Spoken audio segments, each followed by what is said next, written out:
What if your neighbor, your friend, even your own child, suddenly accused you of being a witch?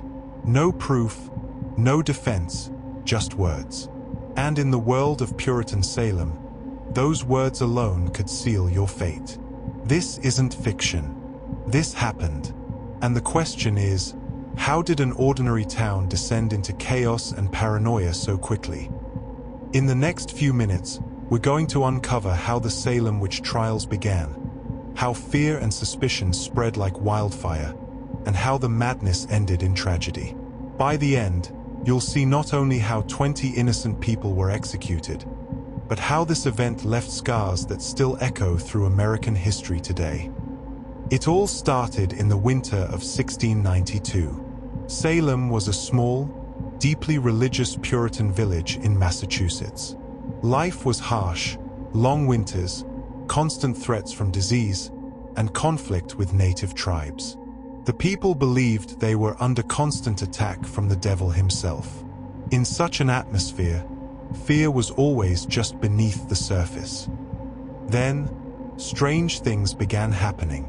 A group of young girls, Elizabeth Parris, Abigail Williams, and a few others, began to convulse, scream, and claim invisible spirits were tormenting them. The village doctor had no explanation, so he gave the only diagnosis that fit their worldview: witchcraft.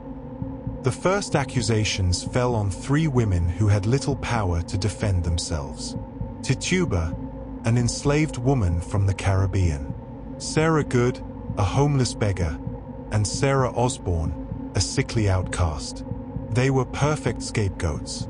And when Tituba, likely under pressure, confessed to consorting with the devil, it set off a chain reaction Salem could not control. Soon, accusations spread beyond the powerless. Prominent church members, respected farmers, and even critics of the trials themselves were accused. The courtrooms were filled with crying girls, dramatic fainting fits, and claims of spectral evidence, visions of ghosts and spirits that no one else could see. Yet in Salem, this counted as proof. And here's the terrifying part. The only way to survive was to confess, even if it was a lie. Those who admitted guilt were often spared. Those who insisted on their innocence were far more likely to be executed. Truth itself became a death sentence. The trials reached their darkest moment in the fall of 1692.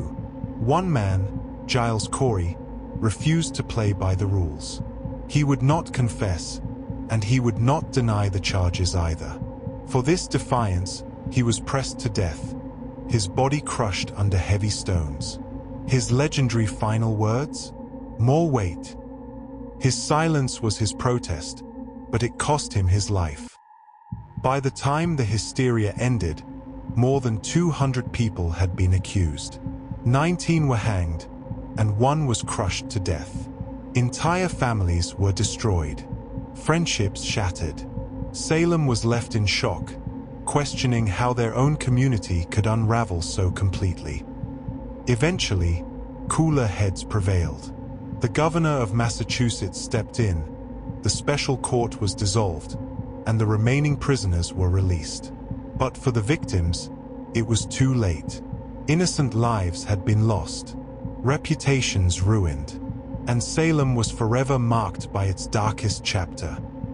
The Salem Witch Trials remain a powerful warning of how fear can override logic, how hysteria can spread faster than truth, and how justice can collapse under the weight of paranoia.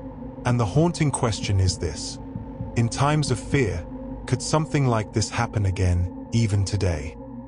If you found this story eye-opening, make sure to subscribe for more gripping tales from history. And tell me in the comments, what do you think was the real reason behind the Salem Witch Trials? Genuine belief in witchcraft, or a dangerous mix of politics and revenge?